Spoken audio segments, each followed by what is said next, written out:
name. Yes.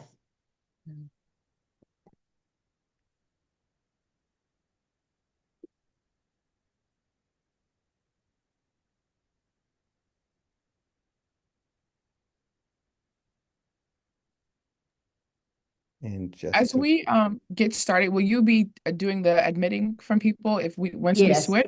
I will Okay, be doing the admitting okay, and I'll be watching the chat as well. And gotcha. Stefan probably will too. So, but you know, yeah. if you see something, you can do it, but don't worry about the admits. I'll take care of those. Okay, thank you. Mhm. And 1 minute and we'll be starting YouTube streaming. And then I'll come over here and start. Okay, we're going to start right at 11, Stefan. We're Right. ready.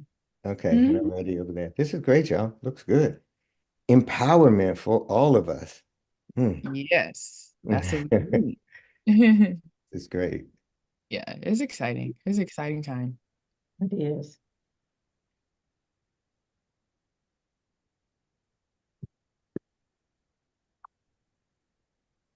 My internet. Oh no, I was gonna say my cable gave me problems. I had to call the company yesterday. They said, "Oh, we're gonna have to send somebody out in the morning." I said, "No, y'all, no, that's not gonna Not in work." the morning. Uh-uh, uh-uh.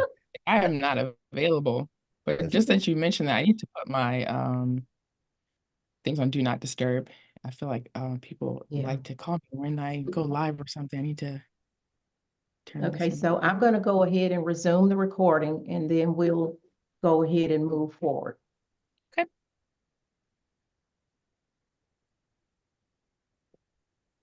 Welcome everyone to the National Black AI Literacy Week. Thank you for coming today. We have a great speaker.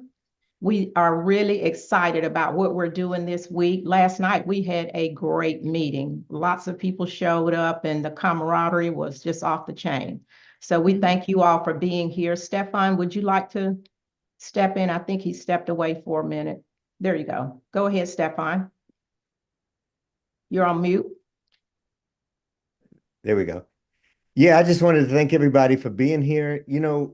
For us to put this kind of concentration on being literate when it comes to AI, and by the way, I'm sure Aprelle is going to define it, but I kind of think of it as augmented intelligence or assisted intelligence. So us having the type of tools we're going to get this week in the whole space of AI from beginning to more advanced stuff is amazing. So I won't take any of your time. It's great to have everybody here for sure. Thanks. So April, we want to go ahead and get started. We're not going to waste any time. I'm going to stop sharing my screen so that you can go ahead and get started. Yeah, let me go ahead and open up my slides. Thank you. Go. Hello, Go. everybody. Y'all are looking good this morning. Tell you got a big crowd today. Wow. Let me present. Okay, let me know if you guys can see my Not yet. presentation. Not yet. Not yet. All right, let me go back here.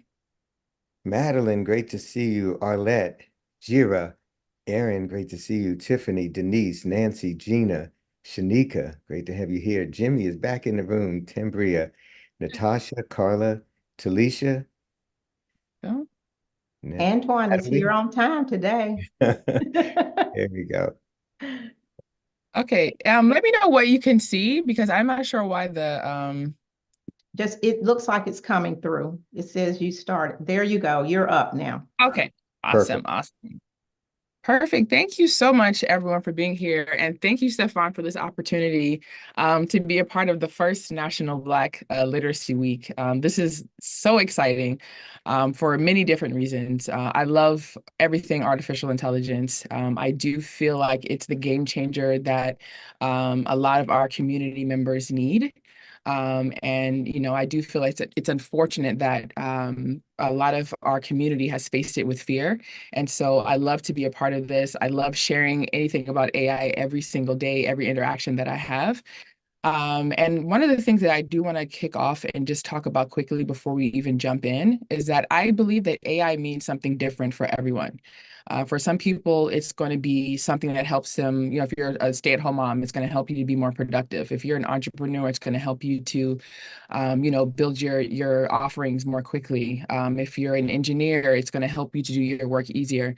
So I do feel like it doesn't have to mean one thing for everyone, but I do believe that it can benefit everyone who's using it. And so just to kind of get started, I'm not going to talk too much about myself, but my story is kind of filtered throughout my presentation. But entrepreneurship and economic empowerment to me go hand in hand. And so that's why when I think about artificial intelligence and the power that we have behind it, allowing us to, create our own products and develop our own wealth opportunities, I believe entrepreneurship is the best space to do that.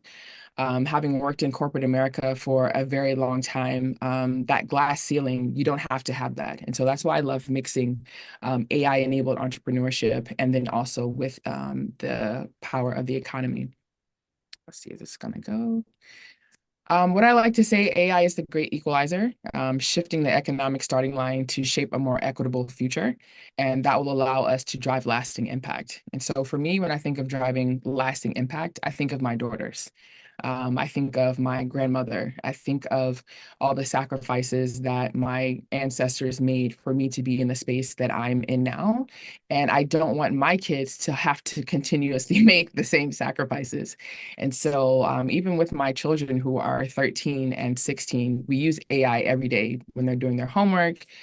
They've also started their own businesses. And so I just feel like it's such a tool that can, provide us with so much freedom, but then at the same time also help us to correct historically challenging and systematic challenges that have been facing as a community and as a culture. I'm also a PhD research student, and one of my my recent research papers was on the difference between women-led businesses and male-driven businesses. And so, in one of the reports, I have the link here. This is a Wells Fargo report. It basically showed that if women entrepreneurs generated on average the same as male entrepreneurs, we would see a almost $8 trillion boost to the economy.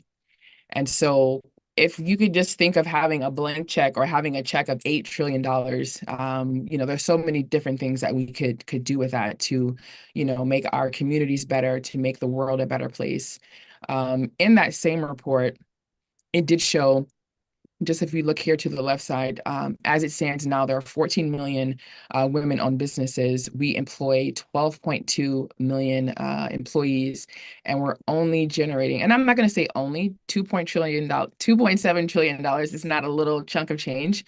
It is a lot, but if we look at the disconnect between that nearly 3 trillion and the 8 trillion that we could be investing in our economy, that's where I do see AI being able to help us leap over those systematic challenges that women in particular have been facing, whether that's access to capital, whether that's access to networks.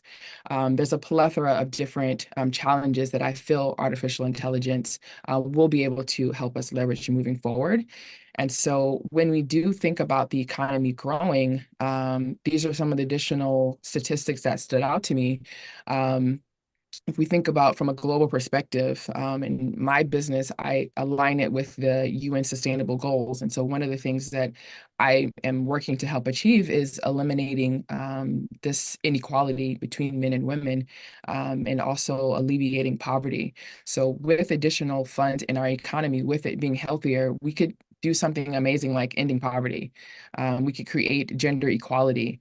And as I mentioned earlier, with my daughters, when I see this number of, almost 2.5 more additional hours of unpaid work my children will have to do, it's mind-boggling to me because I already feel like my day is too short. And so when I think about, how can we leverage innovation? How can we leverage technology to move the narrative forward and make futures better for other people? I'm, all in for that. So moving forward, I'll just speak a little bit about my history. As a child growing up, I was known as a disruptor, and it was never a positive term. I was the kid that was always getting in trouble. As my sisters would be playing with their Barbie dolls, I would be taking apart the VCR and taking apart the toaster. I just had a passion to understand how things worked. And so I would take things apart. My mother would be very annoyed. But I just had this appetite to learn and this appetite to understand things. And so I think maybe I was one of the first kids to be called a disruptor. I don't know. Maybe someone in the chat can also say if they had that challenge growing up. But so when I think of AI as a disruptor, I don't look at it as a negative thing. I feel like um, a lot of positivity comes from disruption, because disruption just means challenging the status quo. And so my own story is going from a disruptor. I studied engineering at Syracuse University, which is a huge school, but I was the only woman in my entire class, and I was the only Black person in my entire class. That, was a challenging situation, but I was able to navigate that. Worked in corporate America for about 4 or 5 years as an auditor. Again, only Black person, only woman. And, I've traveled all over the world. I've lived in Africa, I've lived in Europe. I've had a vast majority of different experiences that have led me to the business that I'm doing now. And I basically help women entrepreneurs leverage AI to grow their businesses. And so when I tie it back to the lens of being a disruptor and why I love AI and why my heart aches when people are like, no, I'm afraid of it, it's going to take over. I'm like, we don't have the time to waste to have the back and forth of should I be using it, should I not be using it. I believe everyone needs to incorporate it, especially for those communities that have been historically challenged. But now these two images on the slide are a really great representation for me of why AI is so powerful. And so the image on the left, this slide was created, I think it was maybe 3 weeks ago at this point. And so when I was looking for young child scientist, all of the images looked like this young boy here, every single one of them. There was no image that looked like me, not even until 2024. There was no image of a young Black girl scientist. And so even to have that as a statement today and be able to connect that back to my corporate America experience, connect that back to my college experience, and still not be represented in a science or engineering space, it's sad to me. But now if you look at this image on the right, I created this image in Canva with 3 prompts: young Black girl scientist. And so if I could leave you with any message, I really believe that AI has the power to help us take an idea to execution without the systematic barriers, without having to have a lot of money or having a rich uncle or having all of these different things that we historically or systematically don't have access to. And we also don't have to wait for it to be handed to us. We can now leverage the tools and create the kind of futures that we want to experience. So understanding AI. So this is, I think, day one of multiple days, and there will be other people on here that will give probably a more technical, detailed explanation of artificial intelligence. And I applaud all of those people. The challenge that I have is in some situations, I feel like the narrative is too technical. And for me, I want everyone to understand if you're using Amazon, if you have any experience with Siri or Alexa, you are already using AI. So it's not to say that it's, I need an engineering degree or I need an IT background to understand it. You're already using it. And in some way, shape, or form, you can leverage that to, use it even more powerfully in what you're doing. In a general sense, artificial intelligence refers to the development of computer systems that perform tasks that previously only humans could do. So that's learning, solving problems, making decisions, and then this idea of perception. That's what AI is. And so you can go deeper into it in terms of, maybe getting some certifications, but you don't necessarily have to go deeper into the understanding of how it works, how does it integrate, in order to be able to really utilize it. Next, and people ask me, how do I engage with it? How do I, communicate with the tools? And one of the things that I've seen, especially with my audience of clients, again, it goes back to that level of it being very technical. And I do feel that women are the best at using artificial intelligence because I feel we're just better communicators. I don't want to offend any males on the call, but I do feel like we're very clear communicators. And so the better you can communicate, the better you can engage with artificial intelligence. And it's really just being very specific about what is the outcome that you want to achieve, and using the context and using clarity in order to navigate, in order to articulate that task. It's really just about tasking. And so, when people start prompting, they start, engaging with the tools, maybe they don't get the output that they want. And it's just really an iterative process that you just continue, you get a response. And then if it's not exactly what you want, you just continue to keep prompting, which is just giving clear instructions on what it is that you want to achieve out of it. Patty, also let me know if I need to jump into the chat at any time, but I'm gonna keep going. Okay. So as we talk about entrepreneurship, which is how I love to really integrate the work that I'm doing with AI, this past April, I read a report from Mark Cuban, and I believe he paid over $400 million in taxes. So April 15th, he sent a check to the government of $400 million. And so I feel like he's a great resource in terms of guiding people on entrepreneurship and businesses. And so his quote is, there are only two types of companies in this world, those that are great at AI and everyone else. So if you don't know AI, if you're not using AI, you're going to fail. And so even when I link that type of quote to this event of AI literacy for our community, I feel that it's so powerful. It's not something that we can sit back and think like, oh, okay, I'll use it at some point. We have to be the ones that are navigating and utilizing these tools. One, because we want to be present in the tools. And the more that we engage with them, the more that they will be authentic to our experiences. So sometimes it's a bit overwhelming. So I have a quick 3-step process when you're getting started with AI. I encourage people to start small. I don't think you need to be well-versed in every single tool. Pick 1 or 2 tools and set some time aside, maybe 30 minutes a day, and just start playing with it. Start experiencing what it is to leverage AI. People also ask me, which one should I pay for? Which one should I not pay for? I start all of the tools that I use with free trials. And so I will continue with a free trial until I feel I need to actually upgrade to, a higher version. So even presently, I think I'm only paying for 1 or 2 tools. Perplexity is one of those. Shout out to Stefan. He actually mentioned that one to me a few weeks ago. So I don't pay for a lot of the tools until I need to now use that upgraded service. And I feel like there's so many that are out there. If you start paying for and buying every single one, it's going to be an overwhelm on your budget as well. So use the free trials, start very small. And then also I like to encourage people to begin with a win.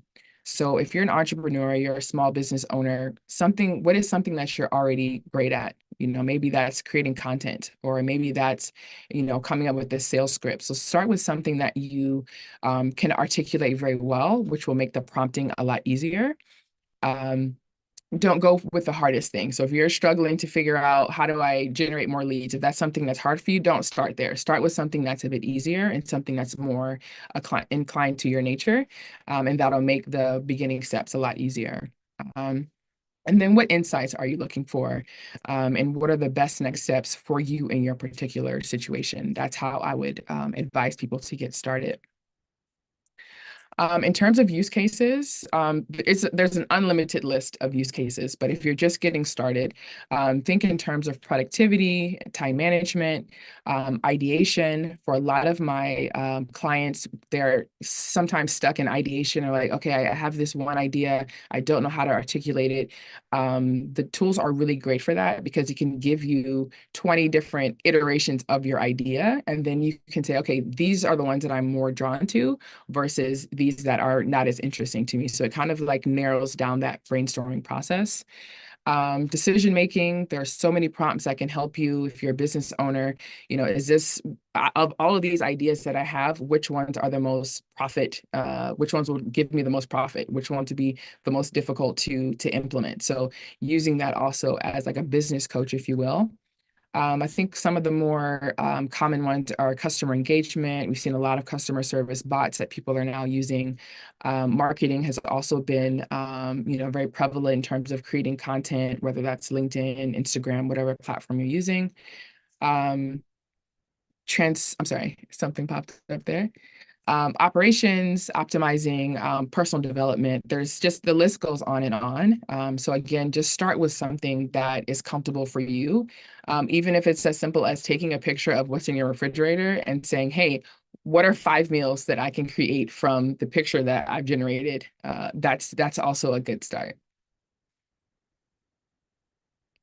Okay, so just leaning back into the small business owners and entrepreneurs.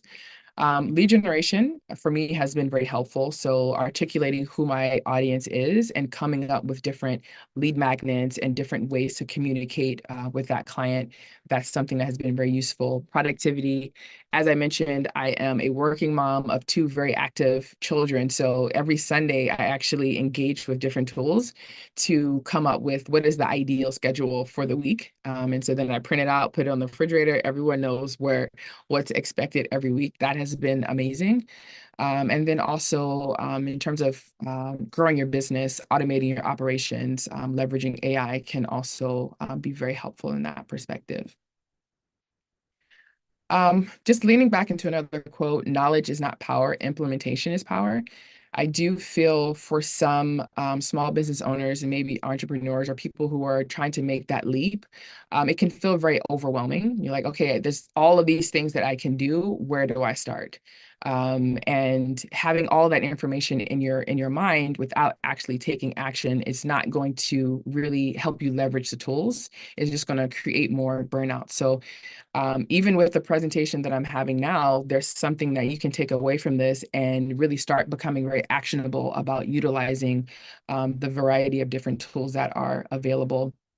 But I'll just go quickly through some 101 in terms of implementation. So in terms of lead generation for small business owners, and how do you know if you have an issue with lead generation? If you day by day, month by month, don't have an idea of how many customers are coming into your business, or if you're getting people to your website and they're not converting to customers, this could be an indication that you're having a challenge with lead generation. So what I would say how you could use artificial intelligence for this is getting the tool that you're working with. Currently, as I mentioned, I love to use Perplexity. How I would start it is really doing some audience research, segmenting my customer group, and then really getting clear on the persona of my buyer. I would then create lead magnets and offers based on what their pain points are. I would then develop a very structured outreach campaign through email marketing, through social media, and then I would optimize my assets through using the AI analytics. For example, when I post something on LinkedIn, I always go back to the analytics. I find out which ones were the top performing posts. And so I use that as data instead of now coming up with a new idea every time. I use that data to now optimize my social media moving forward. And so that lends into, that fifth step, which is just really assess what's working and then repeat what's working and delete what's not working. In terms of productivity, you can use virtual assistants to automate your routines. You can for your time-consuming tasks. Those are a lot of things that can be delegated to AI.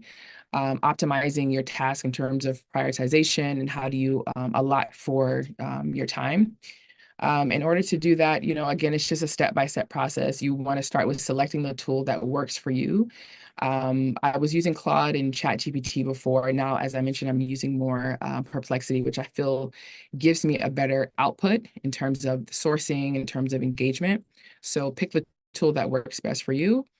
analyze the task and the priority against your goals and your milestones, and then just review the recommendations. All of the information that is generated may not be specific and accurate for you, but then you just have to now pick and choose what is actually moving you in the direction that that your goals are leading you towards. Lastly, for implementation, as an example, automating operations. This I feel is going to be the next step for a lot of business owners and a lot of entrepreneurs who are stuck doing things manually.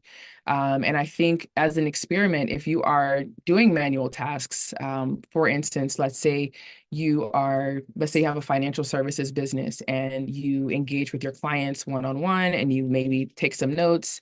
The time lag between your notes getting into your CRM system and now sending them an invoice or sending them an update, that lag of time is going to work against you because your competitor is using AI to now make that a very seamless and very quick and easy process for your customer.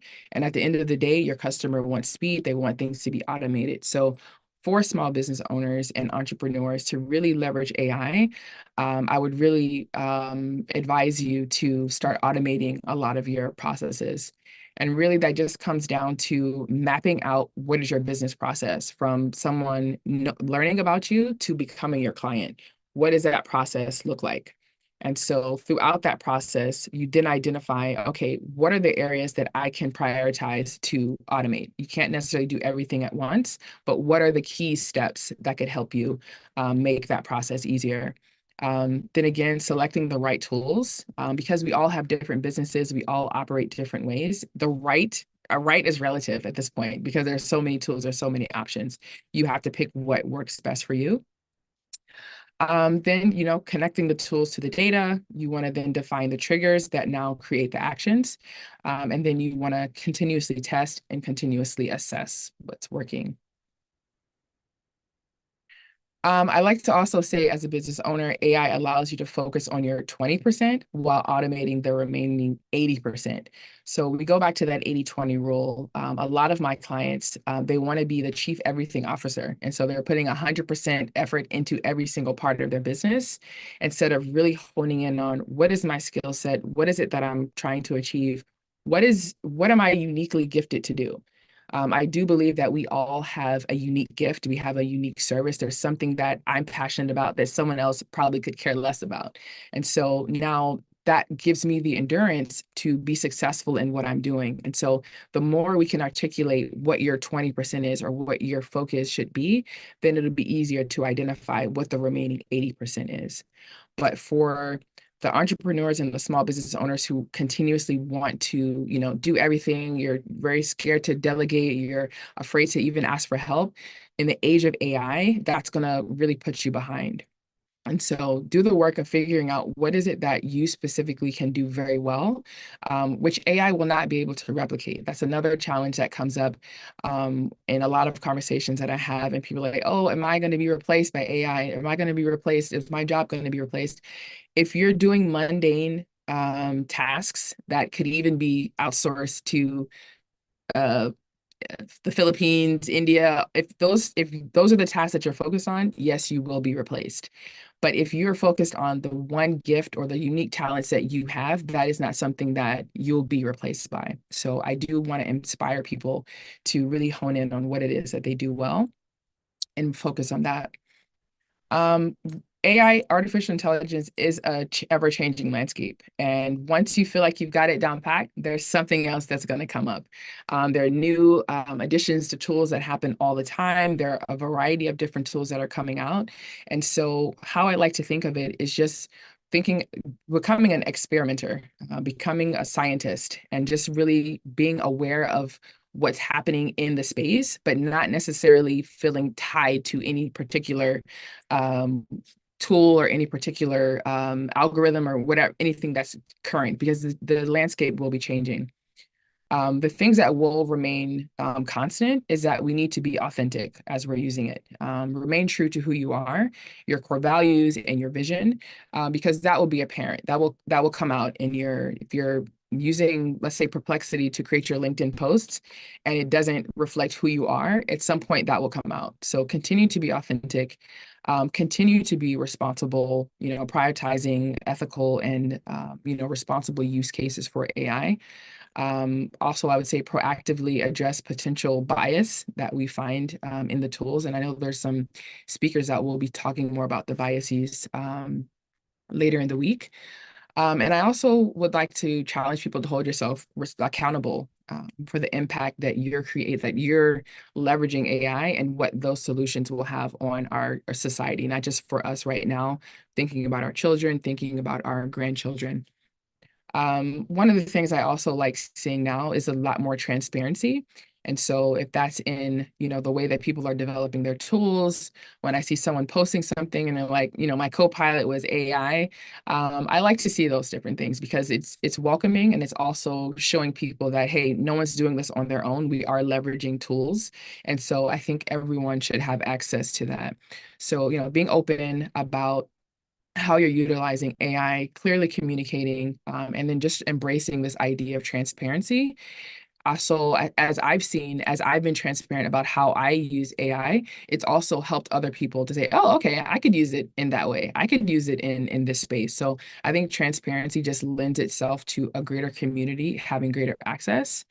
And then ownership, taking ownership of your plans, your implementation, and also the outcomes, continuously upskilling to develop your asset of, utilizing and being able to use AI, and then empowering yourself to make very informed decisions around the adoption for yourself personally, and then also for your business. This is just a little snippet of the tools that I'm currently using, and this constantly changes. But I always get asked like, okay, what are you using? What are you using? So I mentioned Perplexity a few times. For my PhD work, I have been using Claude, which I have really enjoyed. U is another one that I use every so often. For task managing, I like Miro, Motion AI. Task Aid is a new one that I just became aware of. And then for the last list, I also want to remind people that pretty much every business now, maybe all, I haven't researched it, so I don't know all, but the majority of tools that you have already been using are also adopting AI. And so for instance, now Zoom has an AI companion. Canva has a lot of AI features. So don't also just overlook what you're already paying for and what you're already using. They may have some capacity that you can easily tap into versus researching a new tool to do something that your tool can already do. So just lastly, I like to leave a little bit of time for Q&A if there's any questions. But I would just like to have a call to action for people to embrace AI as a tool for growth, experiment with the technology, get hands-on with it. I think it's hard to really understand if you're not engaging with it. And the smaller the tasks are that you get a win from, the more you'll find use for using those tools. And then also engaging with communities like, the community that we're here now. There's a lot of them that are coming up. And then I wanted to go back to, I think I had so these 4 images here, again, I created very easily in Canva. And, having a background in design, having a background in engineering, this would have taken, I don't know, maybe months if I decided, oh, let me illustrate, a portrait. And so just the power to have an idea of a woman embraced in gold with a artificial intelligence background to now have that become something tangible. That's what I would love for people to take away. It doesn't have to be this very far-fetched idea or this far-fetched execution strategy. It's something that can happen very quickly. Things that used to take months will now only take minutes. Something that used to take years can maybe take weeks. And so I just want to, really encourage everyone to get involved, start experimenting, and then also leveraging your experience to help now the next person in the community. So I will open it up for Q&A. I have a QR code here that goes to my site. If you want to get my email information, I did put it in the chat. And because I am a nerd, LinkedIn is my go-to resource for social media. So that is the easiest and quickest way to reach me. So I'll open it up, Patty, if you've seen any questions Yes, in right the now, chat. I don't see any questions, but I wanted to make a comment about you.com. Okay. Stefan introduced me to that quite a while ago. So about 2 months ago, I had an 111-year-old aunt who passed away in Detroit. And her Oh, granddaughters called me and they said, oh, we need a poem to put in her obituary for the nieces. First, they said the nieces, and I am a niece. So I said, okay. okay, I'll do one. I went to u.com. I put in the things I knew about her. I said, she was a hairdresser. She was well dressed. She did this, she did that. It came back with a beautiful poem in Really? just a few Oh, seconds.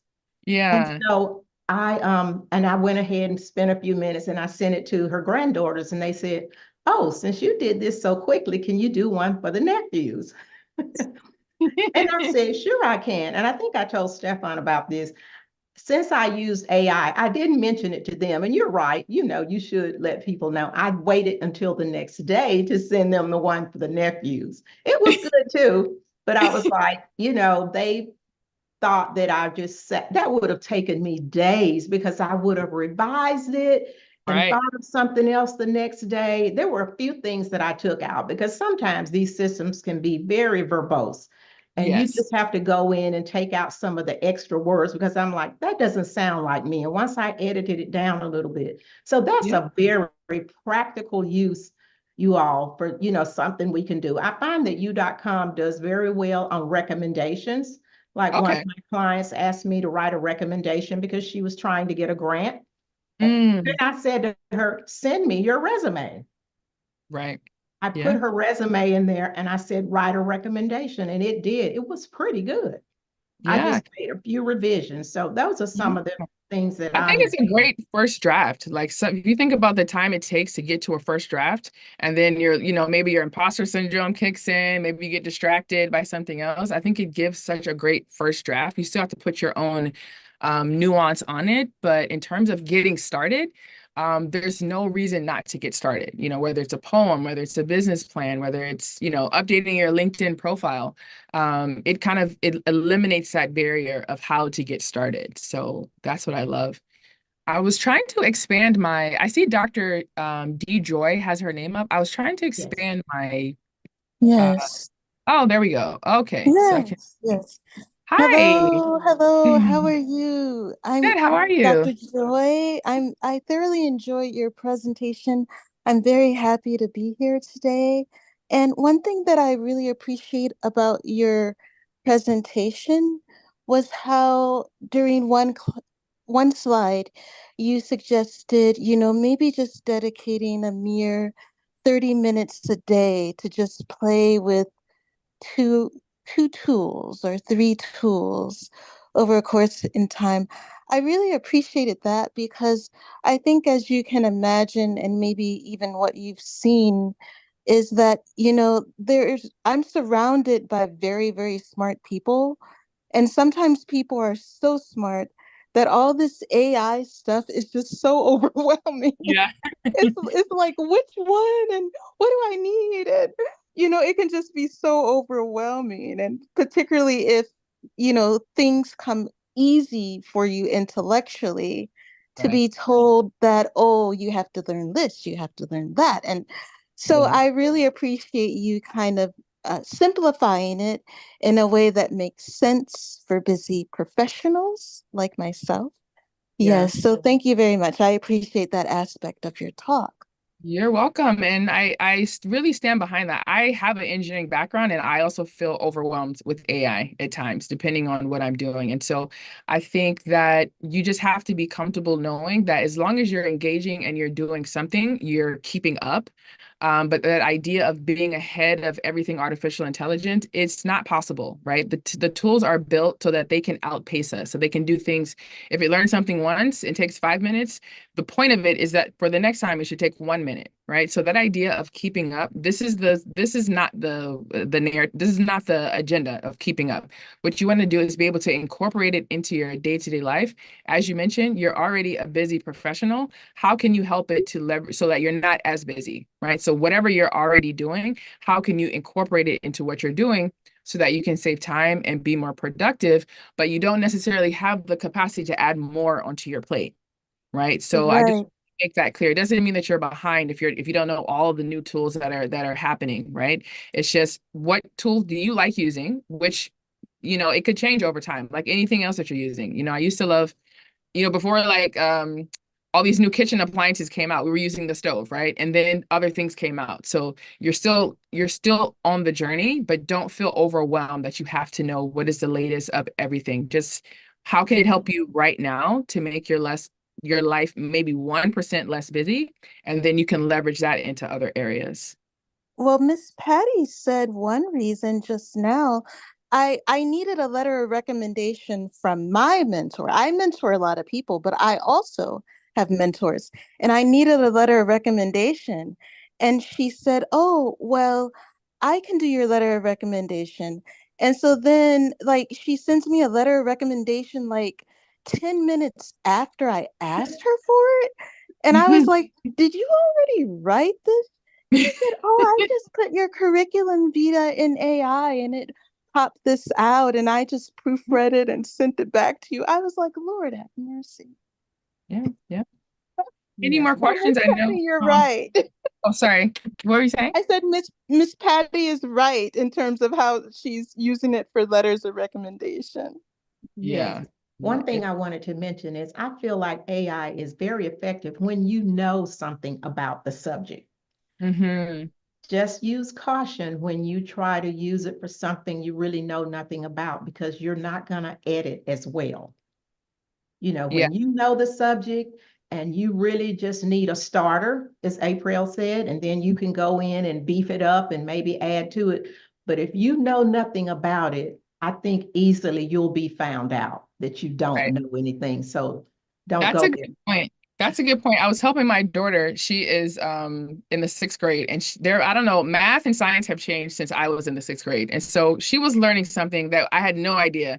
And I was like, I'm not gonna spend a lot of time on this. Let's go to perplexity. And so it was a topic I had no idea about. And so even what you're saying is true. Like I would not have, taken what I got from that and like posted it immediately.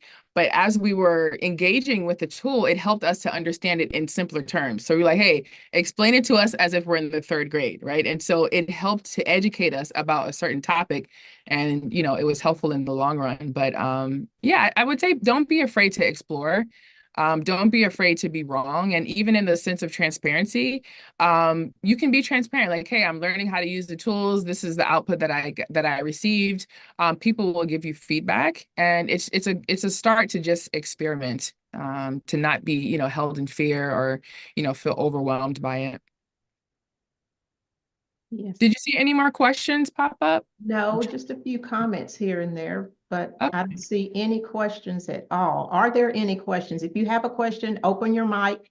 We've got a few minutes and we can discuss it. But this was a beautiful presentation, Aprelle. I learned a lot. Thank you so thank you. much. Thank I you. love it. And you did generate some of those pictures with AI, correct? Yes, all of them actually, Yes, except for those were the young, beautiful. yeah, the young boy. That was the only one that I could find on I think it was Unsplash or one of those tools. And Yes. I was shocked, but then I was like, why are you surprised? Yes, Why are we you had a little shocked? demonstration about that in last night's meeting where Stefan put a story in and it, of course, did the same thing.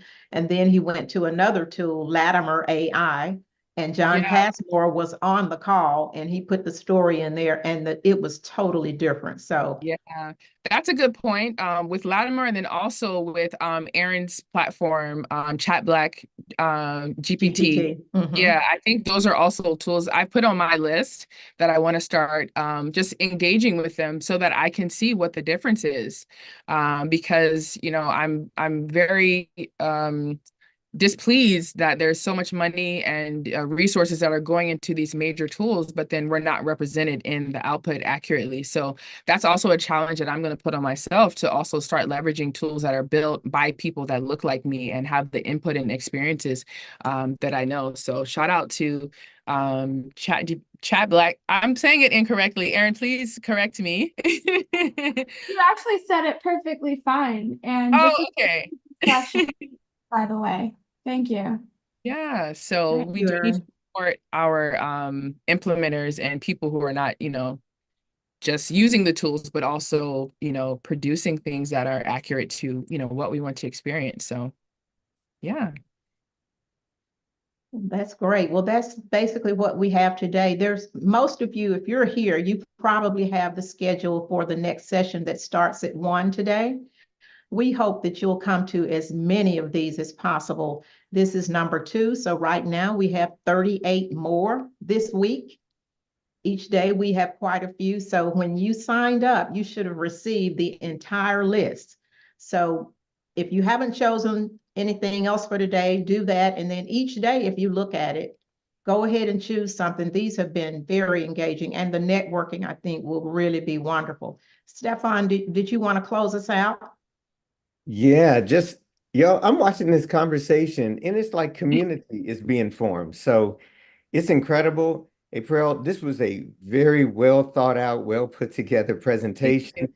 And it was easy for us to understand. I think there might not have been as many questions because you were so thorough in it.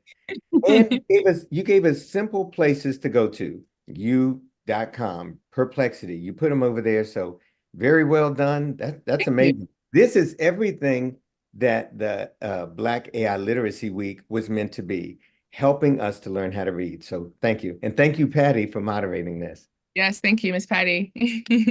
Thank you. All right, so we're going to go ahead and close because we've got a full day, and we Have a hope great to week, see you everybody. all later today or later in the week. And thank you all again for coming.